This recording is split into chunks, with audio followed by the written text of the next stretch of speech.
హృదయపూర్వక ధన్యవాదాలు.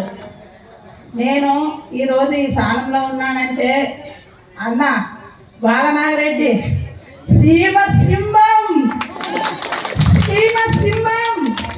మనకి అన్న ఉంటే ఎక్కడైనా ఇంటి ఆడపడుచు వెళ్ళి ఇది మా సమస్య అంటే ఎవరికైనా సాయం చేసే ఒక వ్యక్తులు ఉన్నారంటే రాంపురం సోదరులే మా గుండెల్లో నిలిచిపోయినారు ఎప్పటికీ. అందువల్ల నాదైతే మంత్రాలయం ఇప్పుడు వచ్చేసిన పెద్దలందరికీ నా హృదయ ధన్యవాదాలు. అన్న సీతారామరెడ్డికి, ఇక్కడ వచ్చిన సర్పంచ్ గారికి నా హృదయపూర్వక ధన్యవాదాలు.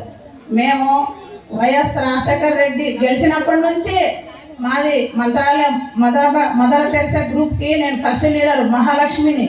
నాకు రుణమాఫీ జరగడం జరిగింది. మాకు ఇంత అంత కాదు జగనన్న ఇచ్చినది. మాట తప్పనివాడు మడుగు తిప్పనివాడని నిరూపించుకున్న వ్యక్తి ఒక జగనన్న. ఈరోజు మా గ్రూప్కి 4 లక్షలు విడుదలగా మాకు రుణమాఫీ జరిగింది. మాకు ప్రతి ఒక్క సంవత్సరం 1,00,000 రూపాయలుగా తీసుకున్నాం మేము. నేను ఎస్సీ మహిళ, నాకు గుళ్ళో డ్యూటీ ఉంది. అయినా నా పిల్లలు 3 చదువుతున్నారు. నా మగనికి పింఛన్ వస్తుంది. నేను బట్టల వ్యాపారం చేస్తున్నాను. ఈరోజు నా ఇల్లు బాగుందంటే అది ఒక జగనన్నదే. జై జగన్, జై జగన్. ఇక్కడికి వచ్చిన వాళ్ళందరికీ నా హృదయపూర్వక ధన్యవాదాలు.